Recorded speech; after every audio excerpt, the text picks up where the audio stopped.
Graça e paz, Clube da Bíblia. Bom dia, tudo bem com vocês? Passando aí para nós dar continuidade aí ao livro de Bereshit, livro de Gênesis, capítulo 26. Amados, falamos aqui da morte de Abraão no capítulo anterior. Agora nós vamos dar continuidade, o prosseguimento da vida do patriarca Isaac. As mesmas bênçãos que estava sobre Abraão é confirmada também na vida de Isaac. Olha só, no capítulo 26 começa dizendo que houve fome na terra aonde estava Isaac. Olha só, houve fome naquela terra, como tinha acontecido no tempo de Abraão. Por isso Isaac foi para Gerar, aonde Abimeleque era rei dos filisteus. Então houve fome na mesma terra onde Abraão estava, e ele vai para Gerar, na terra dos filisteus, aonde tinha um rei por nome de Abimeleque. E Deus aparece para Isaac, já no versículo 2, e diz para Isaac: olha, não desce para o Egito, permaneça nesta terra, que eu vou abençoar você, como fiz com seu pai Abraão. Nos versículos mais abaixo, Deus então confirma essa promessa, e Isaac permanece entre os filisteus.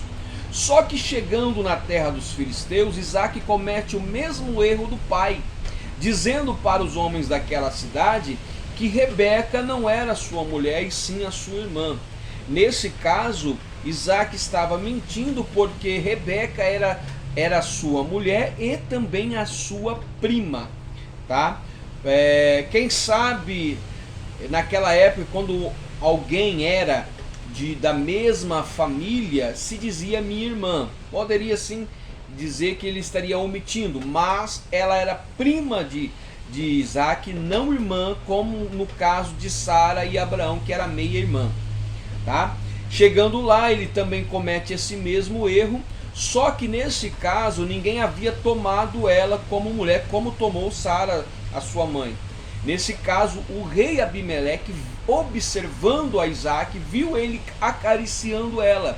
Então colocou ele ali à prova, indagou ele, diz: olha, ela não é tua irmã, ela é tua mulher, na verdade. E ele então confessa e diz que estava com medo de morrer devido à beleza de Rebeca.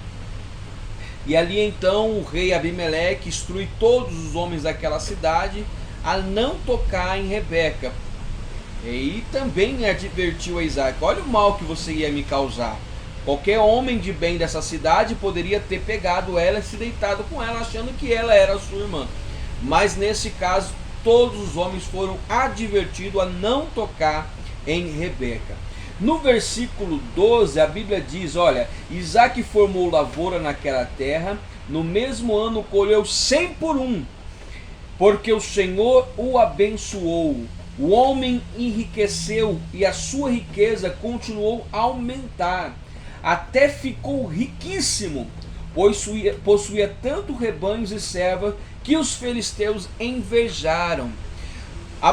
Isaac, ele enriqueceu demais naquela terra. O Senhor abençoou que ele colhia 100 por um, porque as bênçãos da promessa que havia feito para Abraão estava também sobre a vida do patriarca Isaac, a ponto dos homens, os filisteus, começarem a invejar Isaac.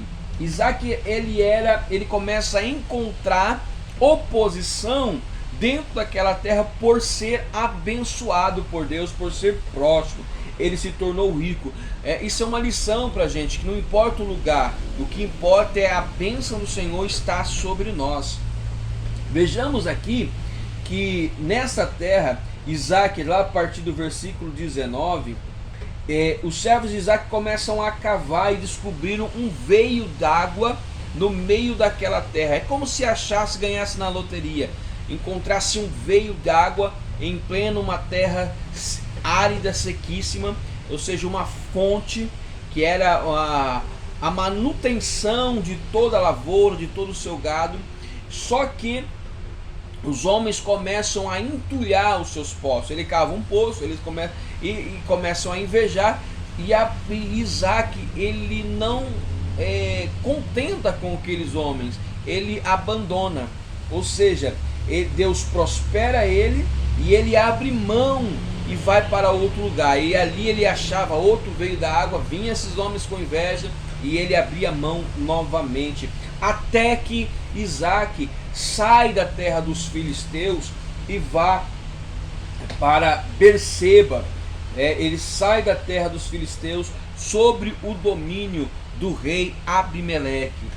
No versículo mais adiante, descobrimos lá no versículo 26 que Abimeleque vai com uma comitiva até onde estava Isaac. E chegando lá para Isaac, Isaac indaga ele: olha, o que vocês vieram fazer aqui? Não estou na terra de vocês, não estou no meio de vocês, vocês não me expulsaram de lá? Então Abimeleque confessa, olha só que ele confessa, e eles responderam: vimos claramente, versículo 28, vimos claramente que o Senhor está contigo, por isso dissemos, façamos um juramento entre nós e queremos firmar um acordo contigo, tu não farás maus, e assim nada te fizemos, mas sempre te tratamos bem e despedimos em paz. Agora sabemos que o Senhor tem abençoado. Então Isaac lhe ofereceu um banquete, e eles comeram e beberam. Na manhã seguinte os dois fizeram um juramento, depois Isaac os despediu e partiu em paz. Abimeleque vai com uma comitiva lá, dizer para ele: olha, nós observamos, te vimos e vemos que a mão do Senhor está sobre você. A bênção de Deus era visível sobre a vida de Isaac, a ponto de o rei dizer: olha, vamos fazer um juramento, não faça mal para a gente não. Deus tem te prosperado tanto, Deus tem te enriquecido tanto, que daqui a pouco isso vai se tornar maior do que a minha nação. Então nós vamos fazer um juramento, um pacto. Assim como nós não fizemos mal a você, você não vai fazer mal para nós. Esse juramento foi firmado no dia.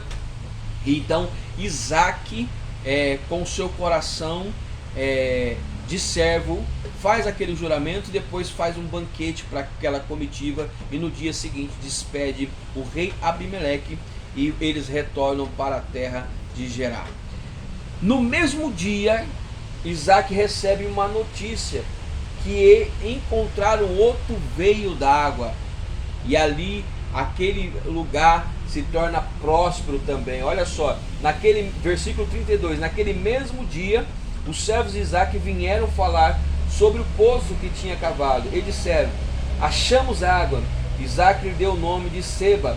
Por isso, até o dia de hoje, a cidade é conhecida como Berseba. Está entendendo, querido? Quando nós temos um coração de servo, quando nós temos um coração perdoador, quando nós temos um coração humilde, o Senhor nos prospera. Não importa quantas pessoas ou quantas dificuldades vamos encontrar, Deus, Ele abençoa. E Deus abençoou naquele mesmo dia, quando Ele retribuiu o mal que eles fizeram com bem. O Senhor retribuiu com outro poço, e esse poço se tornou um poço muito famoso dentro do texto da Bíblia Sagrada, e ali ele pôde então ser muito próspero naquela terra. E o capítulo 26 termina então dizendo que Esaú tinha 40 anos de idade. Quem era Esaú?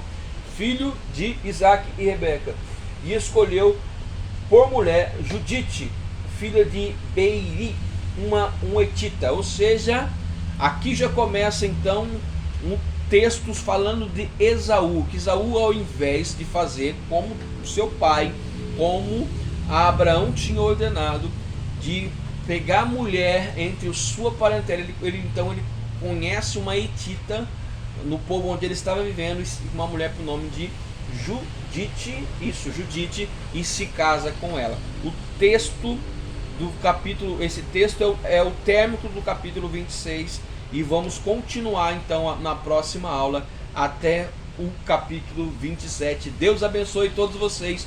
Não deixe de fazer o devocional, estude a palavra. Eu quero dizer para você, algumas pessoas falaram para mim assim: olha, pastor, eu quero fazer teologia para mim poder ter mais conhecimento da Bíblia. Conhecimento da Bíblia você vai ter quando você lê a Bíblia.